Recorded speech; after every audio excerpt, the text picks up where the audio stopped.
Downtown, Petco Park, a new beginning, let's go. Started back rocking the brown. Ever since we've been knocking them down. Baby said she wanna go to the game. Taught her how to say Padres gang. Started back rocking the brown. Ever since we've been knocking them down.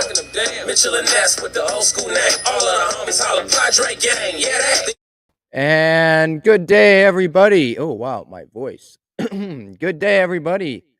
Welcome to the Talking Friars Padres versus Rockies pregame show for June 12th, 2022. I'm your host, Ben Fadden. Man, my voice. Excuse me.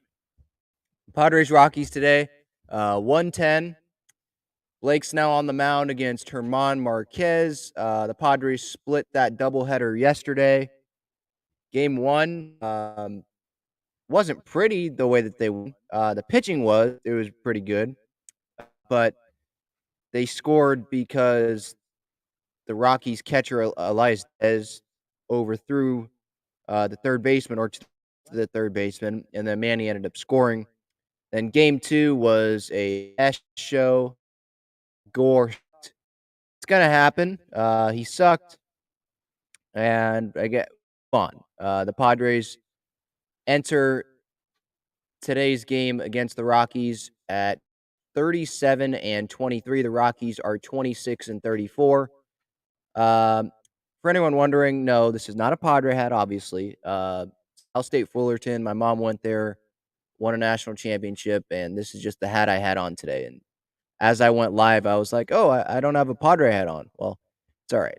All right. So the Padres right now, they sit a half game back of the Rockies in the National League West, or the Dodgers in the National League West. The Rockies suck. They're in fifth place, 11.5 games back. And yesterday, Dodgers lost to the Giants. I was watching a lot of that game. And that was the Padres' opportunity there to get first place and take sole possession of first if they won last night. And obviously, that did not happen.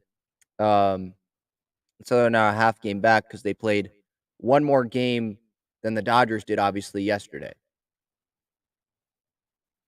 So the pitching matchup, obviously, today, 110 is the first pitch. Snell on the mound for the Padres, German Marquez for the Rockies. Both lineups, I believe, are out. We'll get to that. Yeah, they're out. Okay. German Marquez, last time out, he faced the Giants on June 7th.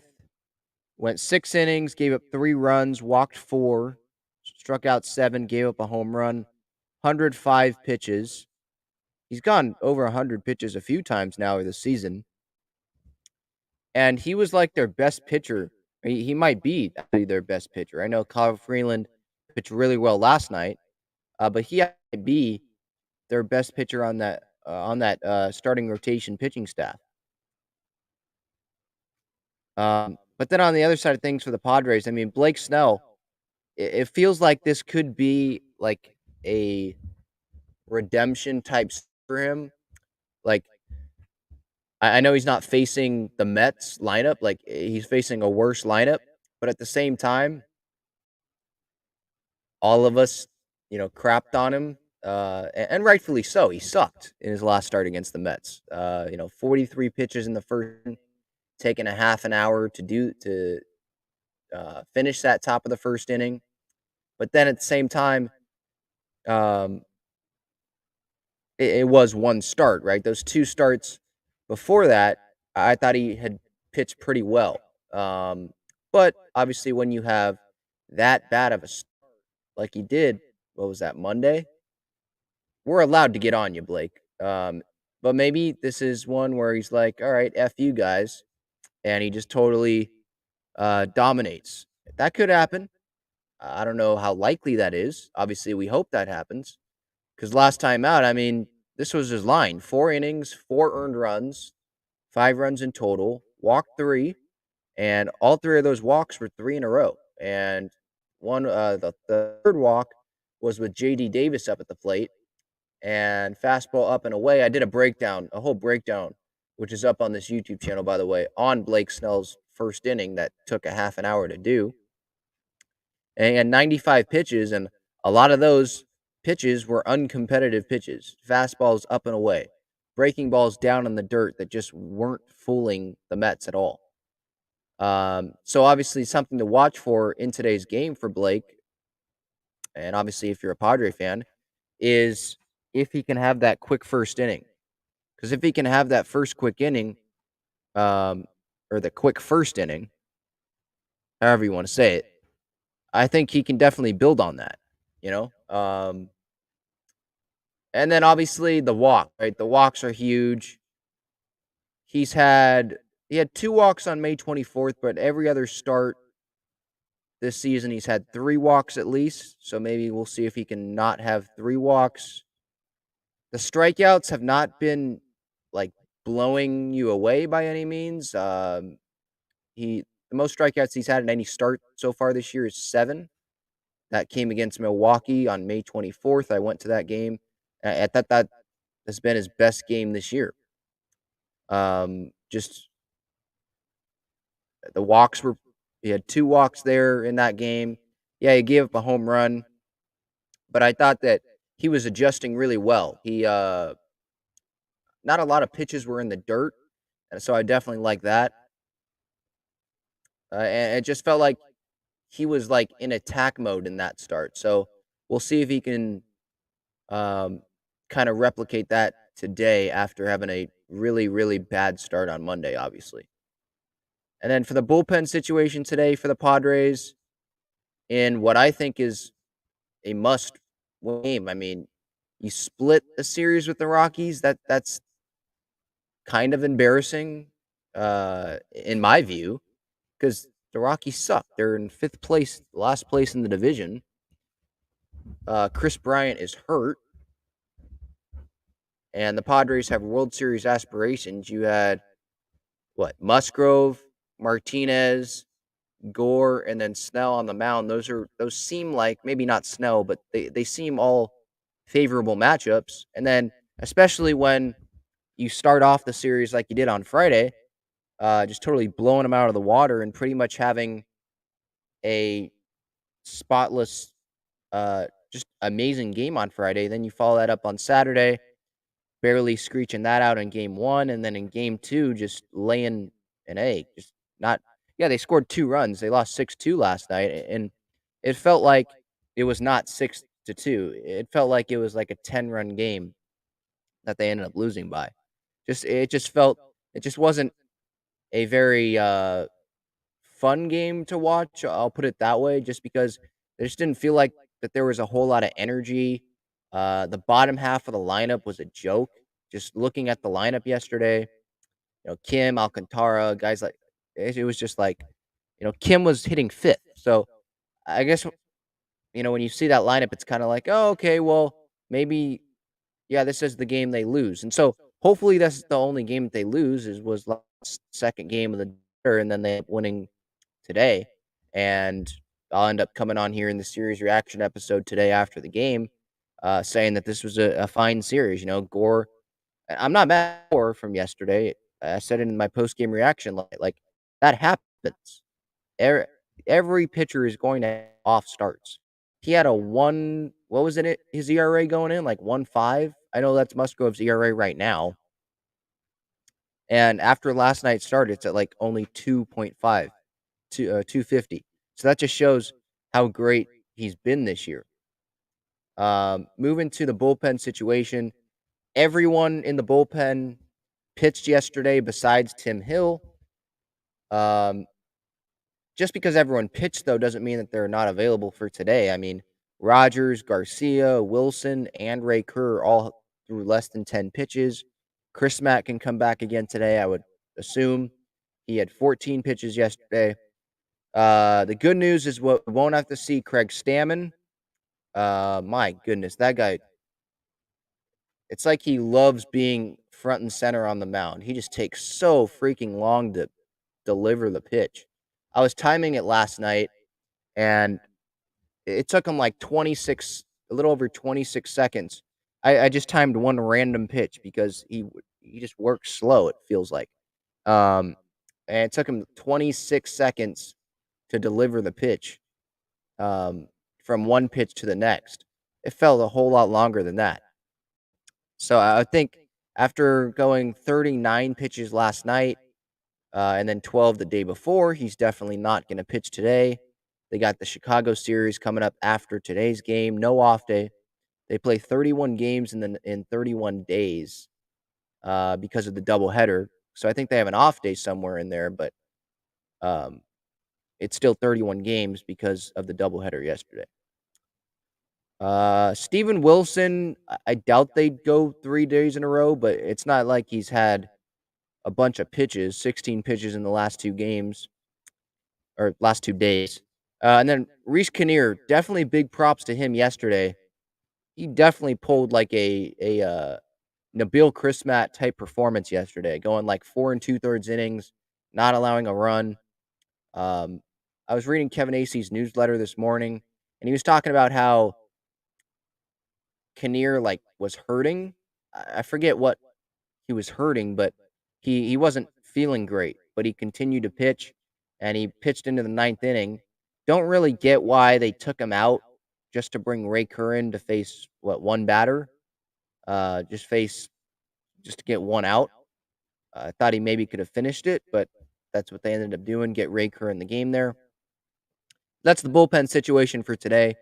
I would think that pretty much everyone's going to still be available despite pitching. Yeah, except maybe Stammen. Who else did I say? Stammen's the main guy. Stammen, Kinnear, obviously, but like Kerr, Wilson, maybe Rogers, guys like that. They should be available today. And then the lineups today: Connor Joe for the Rockies leading off, Yan Daza, Brendan Rodgers, CJ Crone, Jose Iglesias, Randall Grichuk, Ryan McMahon, Garrett Hampson, Brian Servin. I think he had a good night last night. That's the Rockies line. And then for the Padres, same top five, top six, really. Mazzara, I don't think, started last night.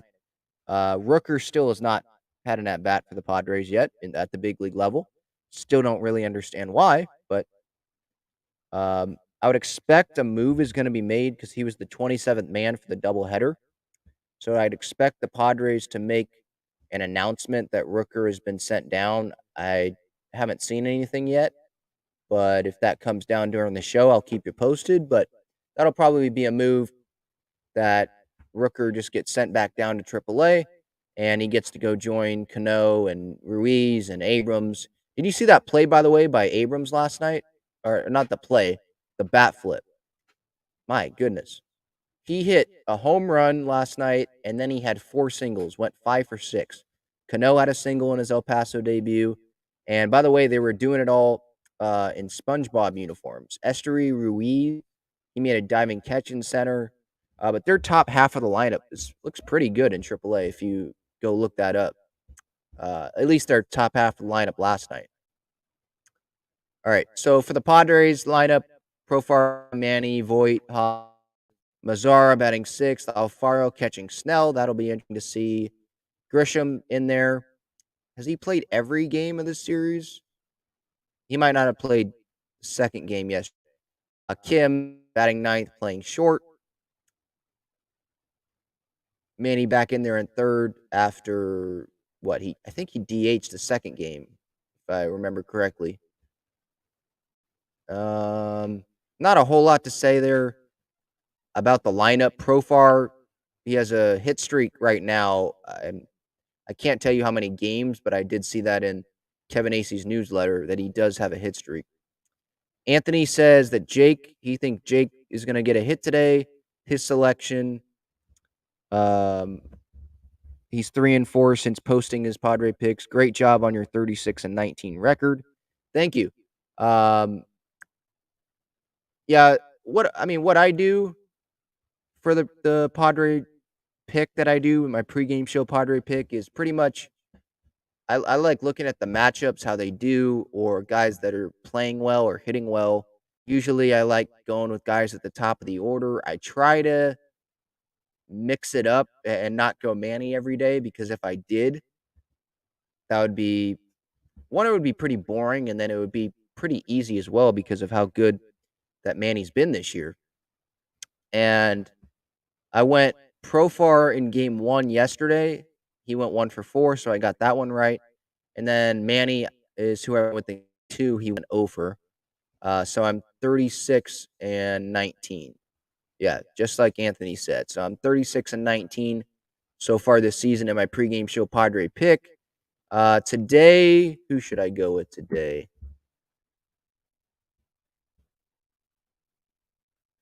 Just looking at the matchups here. Can you guys see this? Yeah, you can. Okay. So I'm looking at the matchups here. Alfaro, he's too far down in the lineup for me.